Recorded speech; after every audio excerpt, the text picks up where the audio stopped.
Hai sahabat satu server, apa kabar kalian hari ini? Kami doakan dalam keadaan sehat ya.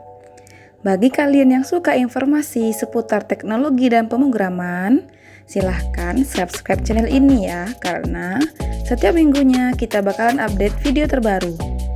Tren mata uang kripto semakin hari semakin berkembang signifikan. Hal tersebut ditambah dengan kecanggihan teknologi yang memberi dampak terhadap proses transaksi ataupun investasi.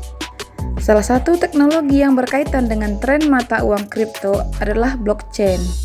Menurut buku bisnis web hosting, teknologi pendukung untuk menjalankan usaha web hosting oleh Miftahul Huda menjelaskan bahwa blockchain adalah catatan transaksi digital yang berkaitan dengan struktur di dalamnya.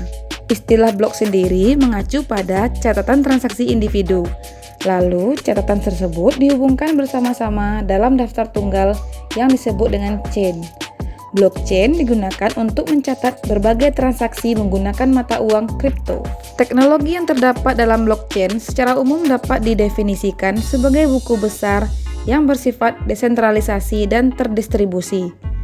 Dalam blockchain, segala bentuk transaksi tercatat dengan rapi, termasuk asal-usul aset digital yang dimiliki seseorang.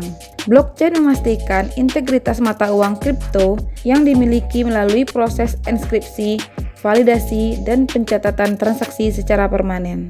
Menurut Rosik, dalam buku Ekonomi dan Bisnis Digital oleh Kustoro Budiarta dan kawan-kawan, 3 sifat utama dalam teknologi blockchain yang telah diakui oleh masyarakat umum, antara lain yaitu: yang pertama, desentralisasi.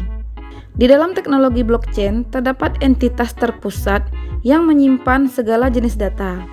Seseorang harus berinteraksi dengan entitas tersebut untuk mengakses segala informasi yang dibutuhkan. Namun, dalam sistem desentralisasi, sebuah informasi tidak disimpan oleh satu entitas tunggal. Setiap orang yang berada di dalam jaringan memiliki informasi. Dengan begitu, jika seseorang ingin melakukan interaksi dengan orang lain, hal itu dapat dilakukan secara langsung tanpa perantara pihak ketiga. Yang kedua, transparansi.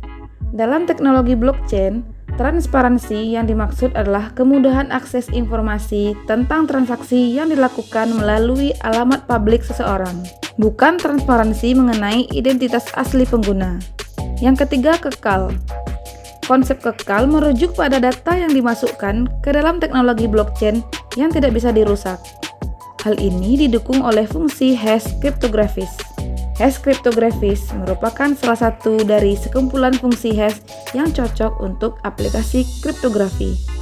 Dalam buku Blockchain dan Cryptocurrency dalam Perspektif Hukum di Indonesia dan Dunia oleh Alexander Sugiharto dan Muhammad Yusuf Musa, secara umum terdapat 2 jenis blockchain, antara lain yang pertama yaitu blockchain publik. Model blockchain ini beroperasi pada jaringan publik, sehingga siapapun dapat mengaksesnya. Karena aksesnya bisa dijangkau oleh siapa saja, semua orang dapat membuat blok tanpa proses autentifikasi.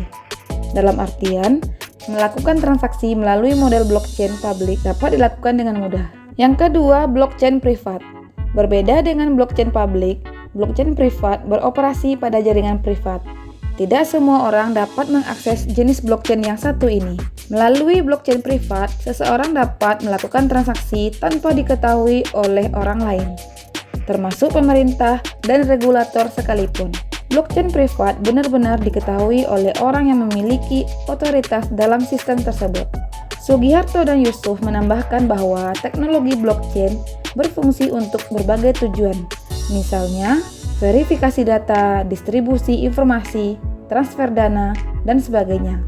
Blockchain juga tak sebatas teknologi yang menciptakan mata uang kripto.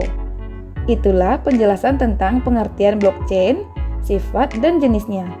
Dengan memahami proses kerja dari teknologi blockchain, pengguna dapat terbantu saat melakukan aktivitas yang berkaitan dengan teknologi ini, termasuk dalam proses transaksi mata uang kripto dan sebagainya.